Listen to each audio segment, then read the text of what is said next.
이를 식품으로 활용할 때는 부가가치가 한 10배 정도 상승하고 의학이나 의료 분야로 제품화하면 수만 배에서 수백만 배, 심지어 수천만 배까지도 상승할 수 있습니다.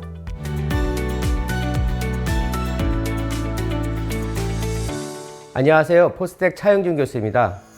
오늘은 해양바이오 기술과 산업에 대해서 여러분과 이야기해 보려고 합니다.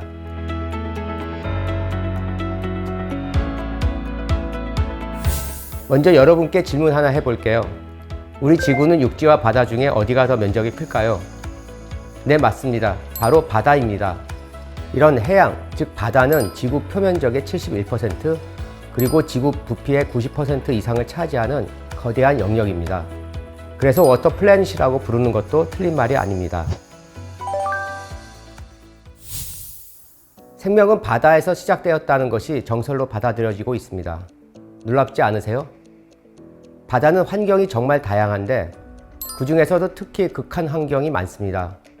생명체가 살아가기에는 매우 좋지 않은 환경이지만 그런 환경 속에서도 수많은 생명체가 적응해서 살아가고 있습니다. 실제로 해양에는 지구 전체 생물종의 80%가 서식하고 있습니다. 이걸 경제적 가치로 따지면 얼마나 될까요? 무려 연간 26조 달러에 달한다고 합니다. 하지만 아직도 바다는 우리가 제대로 연구하지 못하는 미지의 세계입니다. 여전히 바닷속에는 밝혀지지 않은 생물들도 많고 과학자들은 지금도 계속 새로운 생명체를 발견하고 있습니다. 우리는 우주를 연구하고 심지어 태양계를 탐사할 수 있는 기술을 가졌는데 정작 지구의 바다는 왜 아직 완전히 조사하지 못했을까요? 그 이유는 바닷속을 탐사하는 것이 정말 어렵기 때문입니다. 그래서 바다는 여전히 인류에게 미지의 영역으로 남아있는 것이죠. 그렇다면 해양생물과 육상생물은 어떤 차이가 있을까요? 두 생물의 가장 큰 차이점은 바로 매질입니다. 다시 말해서 육지에서는 생물과 생물 사이에 공기가 가로막고 있지만 바다에서는 생물과 생물 사이에 물이 존재합니다.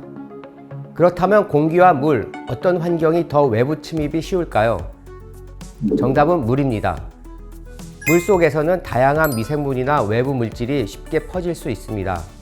그래서 해양 생물들은 외부 침입에 대한 방어 기작과 자기 보호 기능이 육상 생물보다 훨씬 더 발달되어 있습니다. 항생 물질이나 독성 물질을 만들어서 자신을 보호하는 경우가 많습니다. 이러한 특징을 잘 활용하면 우리는 해양 생물에서 새로운 바이오 제품이나 기술을 얻을 수 있는 가능성이 열립니다. 우리는 아주 오래전부터 물고기나 조개와 같은 해양 생물을 식량으로 이용해 왔습니다. 그런데 이제는 단순히 바다에서 얻은 자원을 그대로 먹는 시대, 단순한 가공 제품의 시대를 넘어서 바이오 기술을 접목하여 더 높은 가치를 가진 제품을 만들기 위해 해양 생물의 생체 기능을 활용하거나 구성 성분을 이용해서 새로운 유용 소재를 개발하는 시대로 접어들고 있습니다. 이게 바로 해양 바이오 기술입니다. 쉽게 말해서 기존 바이오 기술이 육상 생물 자원을 중심으로 발전해 왔다면 해양 바이오 기술은 바다의 생물 자원을 활용하는 기술이라 볼 수 있습니다. 그리고 이런 기술들이 모여 해양 바이오 산업이 형성되는 것이죠. 이론적으로 우리는 해양 바이오 자원을 이용해서 우리에게 필요한 모든 제품들의 개발이 가능합니다. 그렇다면 해양 바이오 산업에는 어떤 분야들이 있을까요? 종자나 유전자 변형 생물체 또는 그 생물 자체를 이용하는 해양 바이오 자원, 건강식품과 같은 해양 바이오 식품, 의약 물질이나 의료 소재, 의료 기기와 같은 해양 바이오 의약 의료, 화장품, 생활 화학 제품과 같은 해양 바이오 화학, 해양 바이오매스를 통한 연료 및 에너지 개발과 같은 해양 바이오 에너지, 그리고 해양 바이오 연구 개발 및 서비스와 같은 크게 6가지 분야 산업으로 우리가 나누어 볼 수 있습니다. 이 중에서 식품, 의약 의료, 그리고 화학 산업 분야를 합쳐서 전체적으로는 해양 바이오 소재 산업이라 할 수 있습니다. 자, 이제 우리가 활용할 수 있는 해양 생물 자원과 이를 이용해서 개발된 성공적인 해양 바이오 제품들에 대해서 알아보도록 하겠습니다. 먼저 해양 미생물을 살펴보죠. 우리가 흔히 미생물이라고 하면 아주 작은 생물들을 통틀어 부르는 말이지만 여기서는 주로 박테리아를 이야기하려고 합니다. 해양 미생물은 바닷물 표면부터 깊은 심해, 해저토, 심지어 해양 동물이나 해양 식물 내부에도 존재합니다. 놀라운 점은 이 미생물들이 극한 환경에서도 살아나갈 수 있도록 진화됐다는 것입니다. 예를 들어서 소금이 아주 많은 곳에서도 살아갈 수 있는 토염성 미생물, 엄청난 수압을 견디며 사는 호압성 미생물, 차가운 환경에서도 생존하는 저온성 미생물, 그리고 심해 열수구와 같이 매우 뜨거운 물에서도 버티는 고온성 미생물 등이 있습니다. 이러한 미생물들은 각자 환경에 적응하는 과정에서 특별한 효소나 단백질, 화학 물질을 만들어내죠. 그리고 바로 이런 성분들이 우리가 해양 바이오 연구를 통해 활용할 수 있는 중요한 자원이 되는 것입니다. 코로나 팬데믹이 시작되면서 우리가 가장 많이 접한 바이오 기술 제품 중에 하나가 바로 PCR 검사입니다. PCR이라는 것은 적은 양의 DNA를 증폭하는 기술로서 이 과정에서 중요한 역할을 하는 것이 바로 DNA 중합 효소입니다. PCR에서는 두 가닥의 DNA를 분리하기 위해서 고온이 필요한데요. 일반적인 효소는 높은 온도에서 변성되어 기능을 잃어버립니다. 그래서 온천에서 발견한 미생물에서 유래한 DNA 중합 효소가 먼저 사용되었었습니다. 하지만 연구가 진행되면서 해저 열수구에서 발견된 해양 미생물에서 더 뛰어난 효소가 개발되었습니다. 이 효소는 기존 온천 미생물 유래 효소보다 DNA 합성 충실도가 높아서 오류가 적다는 장점이 있습니다. 이 덕분에 연구 및 산업 분야에서 더욱 신뢰할 수 있는 PCR 기술이 가능해졌습니다. 이러한 해양 미생물의 활용 사례는 PCR 기술뿐만이 아닙니다. 해저 열수구에서 발견된 또 다른 고온성 미생물을 이용한 건데요. 바로 우리나라 연구진이 미래 에너지원으로 주목받는 무공해 에너지원인 수소 에너지를 생산하는 기술을 개발하는 데 성공했습니다. 해양 미생물의 독특한 대사 과정 덕분에 수소를 더욱 효율적으로 생산할 수 있는 가능성이 열린 것이죠. 이제 미생물에서 조금 더 범위를 넓혀 해양 미세조류에 대해서 이야기해 보겠습니다. 해양 미세조류라는 것은 주로 식물성 플랑크톤을 의미하는데요. 크기가 수 마이크로미터부터 수백 마이크로미터 정도 되는 작은 생명체입니다. 광합성을 할 수 있다는 것이 큰 특징이며, 예를 들어 스피룰리나는 대표적인 해양 미세조류로서 단백질 함유량이 매우 높아서 건강기능식품으로 널리 활용되고 있습니다. 또한 해양 미세조류 중에서는 오일을 몸 안에 많이 축적하는 종도 있습니다. 이를 이용해서 차세대 바이오 에너지인 바이오 디젤을 생산하는 연구도 활발히 진행되고 있습니다. 이는 기존 화석 연료를 대체할 지속 가능한 에너지원으로 주목받고 있는 것입니다. 다음으로는 우리가 일상에서도 쉽게 접할 수 있는 해조류에 대해서 이야기해 보겠습니다. 해조류는 흔히 식탁에서 볼 수 있는 해초류를 포함하는데요. 빛이 많이 드는 지역에서는 파래나 매상이와 같은 녹조류가 살고, 빛이 덜 들어오는 곳에서는 미역과 다시마와 같은 갈조류가, 그리고 빛이 거의 들어오지 않는 깊은 곳에서는 김과 우뭇가사리와 같은 홍조류가 서식합니다. 해조류는 단순한 식재료를 넘어서 기능성 식품이나 화장품 원료로 현재 많이 활용하고 있습니다. 식품 첨가물뿐만 아니라 약물 전달 시스템에도 널리 활용하고 있습니다. 뿐만 아니라 해조류에는 매우 다양한 당 성분이 포함되고 있는데요. 이를 바이오매스로 활용하면 미생물 배양을 통해서 바이오 에탄올이라는 차세대 에너지원을 생산할 수 있습니다. 즉 해조류는 단순한 식재료를 넘어서 바이오 에너지 원료로도 활용될 수 있다는 것이죠. 해양 동물은 우리가 흔히 접할 수 있는 생물들이지만 수심에 따라 서식하는 종이 매우 다양하게 나뉩니다. 수심이 낮은 곳에서는 다양한 어류와 함께 낙지나 문어와 같은 연체동물, 그리고 불가사리나 개, 새우와 같은 동물들이 서식합니다. 반면 심해저에 가면은 우리가 잘 알지 못하는 매우 특수한 어류도 있고요. 또한 다양한 심해 동물들이 살아가고 있습니다. 이러한 해양 동물들 중에서는 의학적으로도 중요한 물질들을 지닌 경우가 매우 많습니다. 진통제로 사용하는 몰핀 아시죠?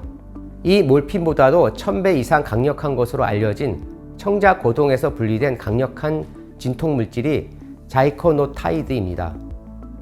2004년 미국 식품의약청 승인을 받아서 2017년에 2,700만 달러의 매출을 달성했습니다. 작은 바닷속 생물인 청자고동이 갖고 있는 강력한 독성분을 이용해서 진통제가 개발된 것입니다. 뿐만 아니라 해면이나 산호와 같은 데서도 많은 새로운 물질을 찾아내고 있습니다. 특히 여러 가지 항암과 항염 물질들이 발견되고 있는데요. 이미 임상에 들어가 있거나 통과된 물질들이 지속적으로 보고되고 있습니다. 2010년 미국 식품의약청 승인을 획득한 검정 해변 기반의 유망암과 지방육종 치료용 항암제인 에바블린은 2017년에 전 세계에서 3.6억 달러의 매출을 창출했습니다. 여러분, 게 좋아하시죠? 근데 아마 싫어하는 분들도 있을 것입니다. 왜 그럴까요? 게를 먹을 때 쓰레기인 게 껍데기가 더 많이 나오기 때문인데요. 근데 우리는 폐기물인 이 게 껍데기로부터 중요한 소재를 얻고 있습니다. 무엇일까요? 바로 키토산입니다. 키토산은 항균 생체 적합성, 생분해성 등 의료용 소재로서의 중요한 특성을 골고루 갖추고 있습니다. 그렇기 때문에 화장품 소재와 기능성 식품 보조제로도 널리 사용되고 있습니다. 하나 더 예를 들어볼까요? 바닷속에서 바위나 구조물에 단단히 붙어있는 생물을 보신 적이 있을 것입니다. 어떤 게 떠오르시나요? 아마 대표적인 것이 바로 홍합입니다. 이러한 홍합과 같은 부착성 생물들은 수중에서도 작동하는 매우 특별한 접착제를 만들어 사용합니다. 이 원리를 활용해서 우리나라 연구진에서 홍합이 만들어내는 접착단백질 원천 소재 연구를 하고 있는데요. 머지않은 미래에 봉합사를 사용하지 않고 흉터 없이 피부와 같은 연조직을 봉합하는 홍합 접착단백질 기반의 의료 접착제가 실제로 사용이 될 것입니다. 마치 영화 속 한 장면 같지 않나요? 커다란 가능성을 가지고 있는 국내 해양바이오 산업은 아직 해결해야 할 과제가 많습니다. 선진국 대비 약 10년 정도 늦게 연구가 시작됐고 실용화할 수 있는 원천 소재나 원천 기술이 부족한 상황입니다. 또한 지금까지 연구는 주로 식품이나 화장품, 천연물 시작을 중심으로 이루어졌지만 앞으로는 더 다양한 해양바이오 소재 개발이 활성화될 필요가 있습니다. 부가가치 측면에서 본다면 해양 생물 자원을 그대로 사용할 때를 일이라고 볼게요. 이를 식품으로 활용할 때는 부가가치가 한 10배 정도 상승하고 기능성 식품이나 화장품 소재로 사용할 때는 수십 배에서 수백 배까지 증가할 수 있습니다. 그런데 만약 의학이나 의료 분야로 제품화하면 어떨까요? 그 부가가치는 수만 배에서 수백만 배, 심지어 수천만 배까지도 상승할 수 있습니다. 예를 들어서 미역이나 다시마에서 추출한 다당류 알긴산은 일반 상용 제품으로 판매될 때는 킬로그램당 약 5,000원에서 2만원 정도에 거래된다고 합니다. 하지만 같은 물질이 의학용 고순도 제품으로 개발되면 킬로그램당 5천만원 이상으로 가격이 뛰게 됩니다. 또한 게 껍데기에서 유래하는 키토산의 경우에는 일반 제품은 그램당 한 115원 정도 판매되지만 의학용 제품으로 개발되면 1회 복용량당 12만원 이상으로 그 가격이 올라갑니다.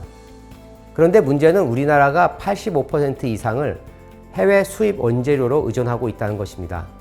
앞서 말한 키토산은 수출 대비해서 수입의 규모가 약 23배나 많다고 하니 해양바이오 소재의 국산화와 이를 통해서 고부가가치 해양바이오 산업을 육성하는 것이 정말 중요하겠죠?